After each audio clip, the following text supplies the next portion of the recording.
In the vast wilderness of the Masai Mara National Reserve in Kenya lived an old man named Kalen. He wasn't just any man. He was a legend, one of the last guardians of a world slowly fading away. For over 50 years, Mr. Kalen had served as a ranger, watching over the land from his youth to his twilight years, dedicating his life to protecting wild animals from the scourge of illegal hunting. Everyone in the Masai Mara knew him. His name was spoken with respect, sometimes even reverence. To the people, he was more than a ranger.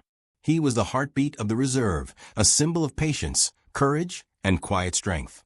Even after retirement, he couldn't stay away. Every morning, he climbed into his weathered old vehicle and drove across the dusty plains, eyes still sharp, hands still steady, checking on the animals he loved. The younger staff often sought his guidance. To them, he was a living book of wisdom. The elephants, lions, giraffes, zebras, and rhinos, especially the old and fragile ones in the designated safe area, were all under his watchful care. He knew their stories, their habits, their struggles, and they, in turn, seemed to know him. Lately, the Masai Mara had grown hotter. The sun was merciless, the air dry and scorching. Forecasts warned of temperatures reaching 45 degrees Celsius.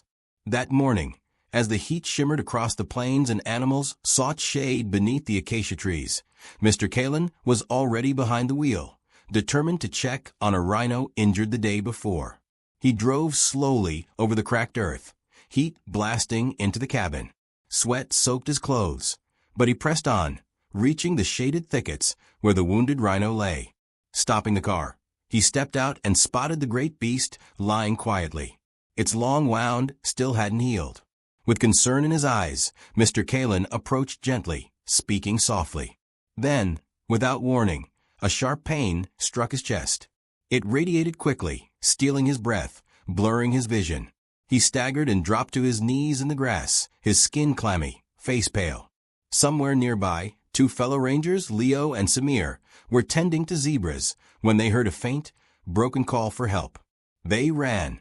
Leo reached him first, checking for a pulse. It was there, but faint and erratic. Samir searched his pockets for the heart medication Kalen always carried. But today, perhaps in his haste, he'd forgotten it. Panic set in. Leo grabbed the radio and called for the emergency team. All reserve operations halted. Everyone dropped what they were doing to help. The ambulance raced across the plains and reached them minutes later, whisking Mr. Kalen away. Leo stayed by his side the entire way, whispering his name, urging him to hang on. But the old man's eyes slowly closed and his breathing became shallow. At the reserve's medical station, doctors fought to revive him. They tried CPR. They used a defibrillator, but time had already won. 15 minutes later, one of the doctors looked up, his face pale. "He's gone." The silence was unbearable. The news spread quickly. Staff members, friends, even tourists who had heard tales of the legendary ranger gathered in disbelief. They had lost their pillar, their guide, their quiet hero. His family was notified, their hearts broken. But according to his wishes, the funeral would be held at the reserve he loved so dearly. The next morning, before the sun had fully risen, the entire staff gathered in the sanctuary's central courtyard. At the center lay a simple wooden bed. On it rested Mr. Kalen, his face calm as if merely asleep. One by one, people stepped forward. Leo stood silently beside him, his hand trembling as it touched the old man's. Samir lit incense, whispering a quiet prayer. Then something happened no one could explain. A deep roar echoed from the sanctuary's entrance. People turned startled and froze. A massive male lion was approaching. It moved slowly through the crowd, not with rage, but with purpose. Majestic, calm, and oddly respectful. People backed away, instinctively, fearing the worst. But the lion gave no sign of aggression. It stopped by the wooden bed, lowered its head, and stood still. The air thickened. Then Leo saw the scar, a jagged mark along the lion's side. His eyes widened. 15 years ago, he and Mr. Kalen had rescued a lion. This lion caught in a hunter's trap, bleeding and terrified. It had nearly died. Kalen had risked his life to save it, and after nursing it back to health, released it back into the wild. It had remembered. It had come to say goodbye. The crowd was frozen in awe.